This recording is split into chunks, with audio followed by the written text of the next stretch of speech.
Hi, welcome to Analytics for All. This is lesson 6 in our second module for our Python for Data Science course. This module is all about data management and handling. And in this lesson, we're going to go farther into DataFrames and learn about working with DataFrames and pandas. Now, I want to congratulate you for sticking it through this far. We've gotten through a lot of basic programming skills within Python, and now we're going to start to really get into working with data in more of a way you may be familiar with if you come from the world of, maybe say, Excel or Google Sheets or working with SQL. Data frames are a great approach to handling data within a programming language in a way that a data analyst can better understand, not so much a computer programmer. Now, as with all my lessons, I have a full write-up on this on my website, analyticsforall.org. I'll put a link down in the description to the website. I do want to go down here and let's take a look here real fast at this part right here. Let me see if I can zoom in for you. All right, so when we're dealing with data frames, if you took the first lesson, you'll notice that data frames will turn your data sets and dictionaries into these nice box-like, cell-like frames that remind you kind of an Excel file. But we have to keep in mind that we're viewed things as axis. That's how it's looked at. So a data frame has two axes. The one axis equals 1 goes across the top. That is your columns. So if you see axis 1, we're talking about columns. If you see axis 0, then we're talking about our rows or records, however you want to name it. Okay, with that understood, let's go ahead and go over to our Python notebook here and take a look at what we got.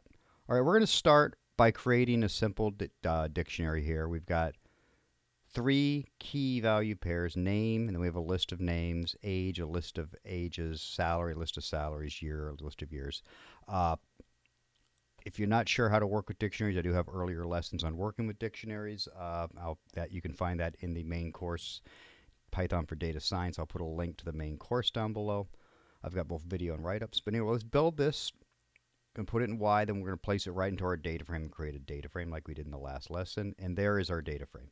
So as you can see, we have 4 columns, or axis 1, and we have 8 rows, or axis 0. Now remember, Python, we start at 0. So even though it says 7, we count 0 as 1. So that's 1, 2, 3. So we have 8 rows. All right. Let's start. Let's go ahead. Let's get rid of a column here. First, let me go ahead down here and start adding so I can scroll for you guys. Okay, so let's go ahead. We're going to drop a column. I want to get rid of this age column. So what I can do is I can use the df.drop method. So this is a drop method applies to the data frame in pandas. Remember, methods, you always see a dot and then the name behind it and then parentheses. That's a method, which is, as we learned when we made our first module, a method is a function within your module. So a drop is a function within the pandas module. So we're going to df drop age axis 1. So we're telling them, hey, this is a column we want to drop. And then notice we're sending this to df1, which will be a new data frame so we can see the outside. And there it comes. Now we only have 3 columns. But if I went back here and I just decided I wanted to see data frame itself, data frame still has age in it. It's just 1 does not. Okay, we didn't get rid of it from the main data frame. That's why I did send it to another. I could have sent this to data frame itself, gotten rid of the 1, and it would have made the change permanent for me there. All right, but this is just kind of a way I typically do this. All right, so data frame here now. Let's go ahead and let's insert a column. Let's go ahead and insert the age column again. But we're going to put it in different spots. So notice I've got the df1 insert. Now notice I'm not doing df apply to. I mean, this is a... I'm not saying df1 is equal to. This is just going to change df1 itself functionally. So it's dot insert. The first argument here, 2, that is the order I want you to place this value here in df2. So if you think about it, this is 0, this is 1, this is 2. So it should pop in between years and salary. I want you to call it age.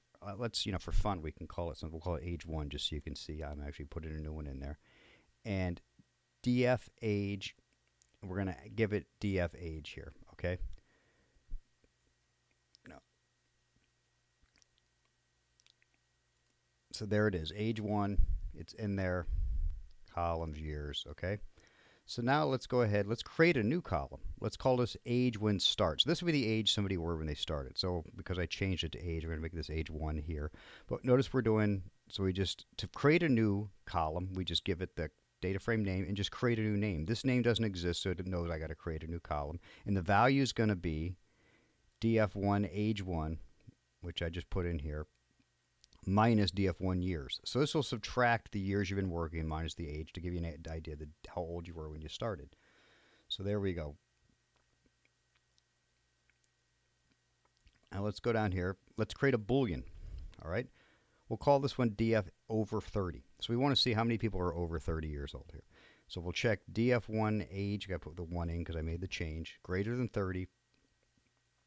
And it's going to create a brand new column called over 30. And it'll be a true or false column here. So it shows you this person's 36, this person's 44, this person's 34. So they're all over the age of 30. Okay. Now, we can do another one here. We can sort. Now, notice here, okay, sort underscore values. I noticed if you took my earlier lessons where I went over lists and stuff, I showed you how you can sort using the sort function, which was plain sort, just the bracket. This is one of the things about working with Python and libraries is that sometimes you'll even see the same function name existing in 2 different libraries. So you have to keep in mind that sort works for list, sort.values comes in the data frame. That works from the pandas. So this is a function from pandas. So that's where you'll see this discrepancy and names for things here. But anyway, let's run this. And you see I probably forgot to put the age 1 in there because I made the change earlier to show you. And there it goes. Now it sorts it by age. Okay, and by default, it sorts ascending, which means it sorts from the lowest, goes up to the highest.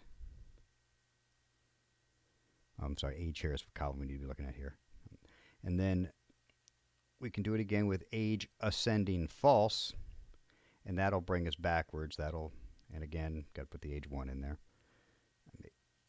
And then we start with the highest age, and we work our way down. And let's look at the last thing here. Let's look at slicing. Now, slicing is, let me get some more values up here for us. We can just spread down here. I'm going to start here. This is my starting value, and this is my end. If I put nothing up here, it automatically starts at 0. So, and it brings me to 0, 1, 3. Okay? Remember, 2 is 3 because we start at 0 in Python. Now, if I want to change this up, and I said I want to start at 2 and go to maybe 5. There we go. Okay, and then one other cool thing will give us, if I say -1, that will give me the last.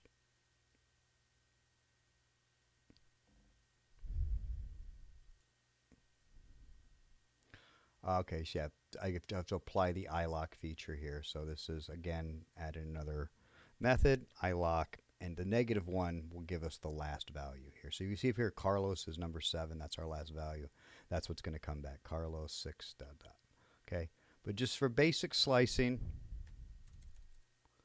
just go ahead and keep in mind, if you see this, you put the colon in. If I just do the plain colon by itself, it's going to be everything. If I put a number in front, it's going to start at the number I put it in and go to the end. If I put no number in front and put a number at the end, it'll start at 0 and work its way up. And obviously, if I put 2 numbers in, it's going to go in between the numbers. All right. So last thing for this lesson here, now we need to look at how can we do it to columns. Okay. How can we slice by columns? Notice I've got this first one is just the colon. So we're going to go. We're using the iLock feature again, ILOC, and so this first part before the comma, this is our rows. So I'm just going to say give me all the rows. I just put the colon in there with nothing on it. And now I'm saying between 0 and 3 for my columns. So it gives me 0 to 3. And again, if I put in this 1, it's going to change now. I'm going to only get 1 and 2. And again, I can go here and I can put in some numbers here and change the rows. Okay, so that's working with DataFrames here in Panda. If you like this video, I hope you hit the like and subscribe button down below. Send me put a put a comment down below. If you put any comments, if you something you want me to do, some question, you got something you're not sure how it works, let me know. I can make a video for you or make a new lesson. Again, all my lessons are available at analyticsforall.org. I'll have a link down in the description. Again, thank you for stopping by. This is Ben Larson with Analytics for All.